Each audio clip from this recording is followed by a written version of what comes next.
Search and destroy.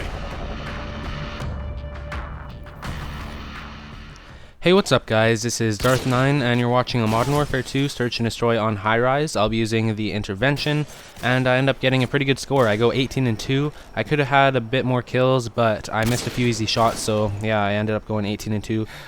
This is kind of funny at the beginning here. I kill one guy and then on the left side there's a guy running and I don't see him and he doesn't see me. I thought that was kind of funny, but yeah, so anyways, my last video, it was a Search and Destroy in Favela, and I tried to give some tips on how you guys could improve your game and how I go about playing, and I kind of broke down my gameplay, and one of you guys asked if I could do the same kind of thing for Search on High Rise, so this is it, and I'm going to try and tell you how I go about playing, and how you can improve your game and all that kind of stuff. But one of you guys also asked why I don't do Search and Destroy gameplays on Black Ops, and the reason I don't really like Black Ops, especially in Search and Destroy, is because it is very hard to rush effectively in Search and Destroy in Black Ops, because the sniper rifle's mobility is very low. I think it's the worst mobility in the game, which means you run very slow, so you can't really rush effectively because the SMG guys can run like twice as fast as you, so it just ruins it for me, and it takes out all the strategy and makes you just kind of have to sit back and hardscope basically,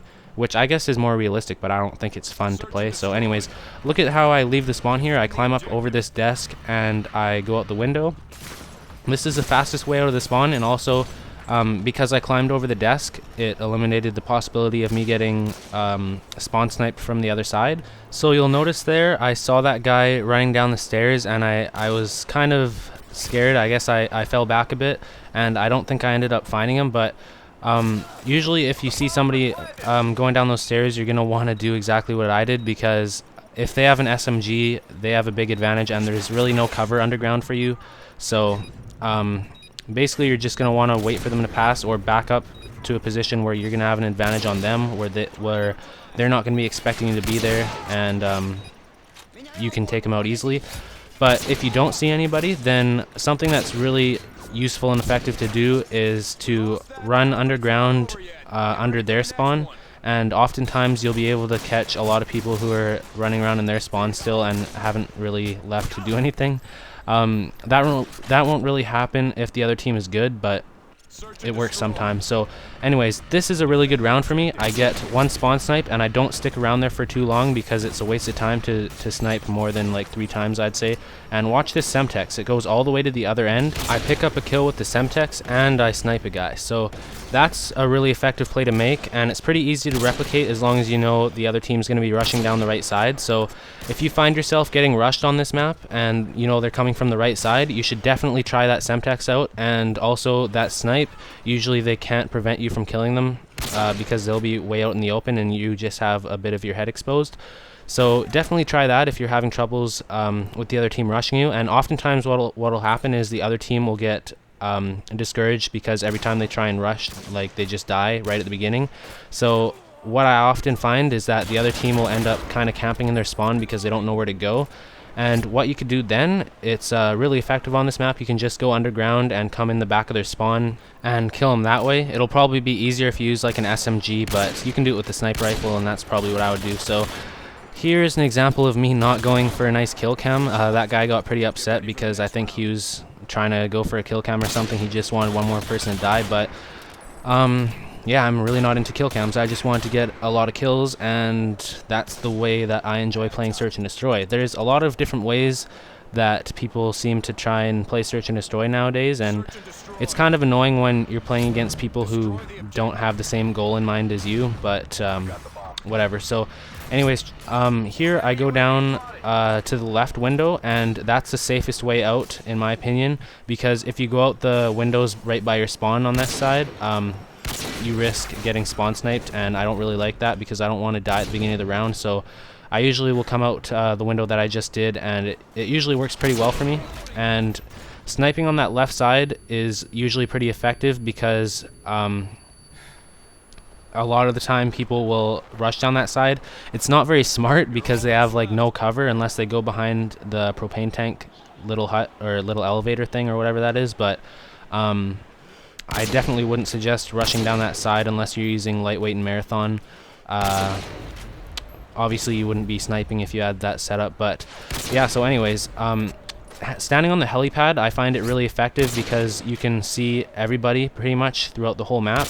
You have a really good view of everyone, and you can basically kill the whole team from up there. The only thing is they also have a good view of you, so you have to make sure that you lay down a lot. And you'll notice I try not to stick my head up there because I didn't want to get picked off, because I would say that he had an advantage on me there, because when he was behind that fan or whatever that box was that he was standing by, he could have, if he wanted to, clipped really hard on that. And clipping, if you didn't know, is when only your head shows up and you can't even see his gun.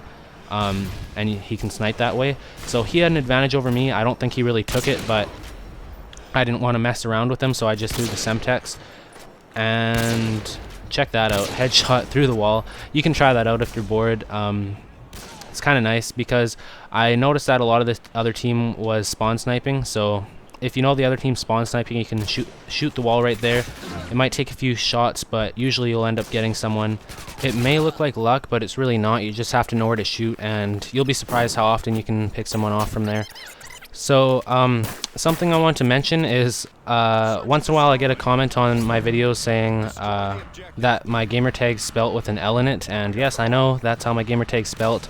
Darth 9 with an I in the N, or Darth 9 with an I in the 9 was taken, and I have no idea who owns it. I think it probably belongs to a Zune account because you can't send it a private chat invite, which means that it's never been an Xbox Live account, I think, so that kind of sucks. I wish I had that gamertag, but it looks like I'm stuck with this one. So yeah, thanks for watching, guys. We're getting close to the end of the commentary here. I think I get one more kill and then somebody else takes the last kill. So in my next commentary, it'll probably be something like this, or else it will be talk about sensitivity and how to pick the right one, because a lot of people are asking me what sensitivity I use and how they can be more accurate and stuff like that. And I think a lot of people don't pick their sensitivity correctly, so I'll probably have to make a commentary about that. So make sure you check that out when that comes. And also, my editing contest ends in 2 days on June 20th.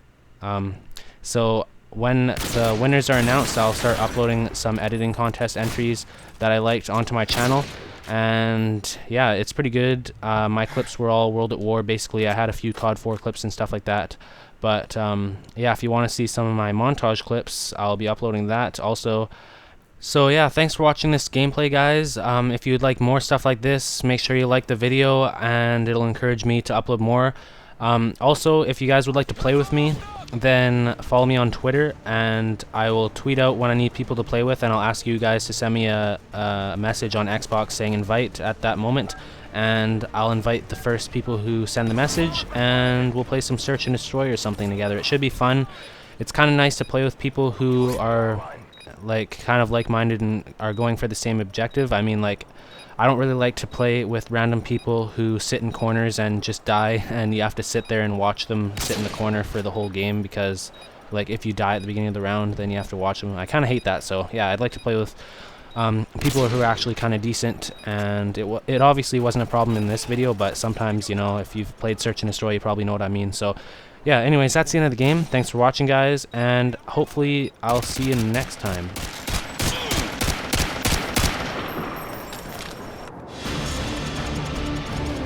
Mission accomplished. Well done.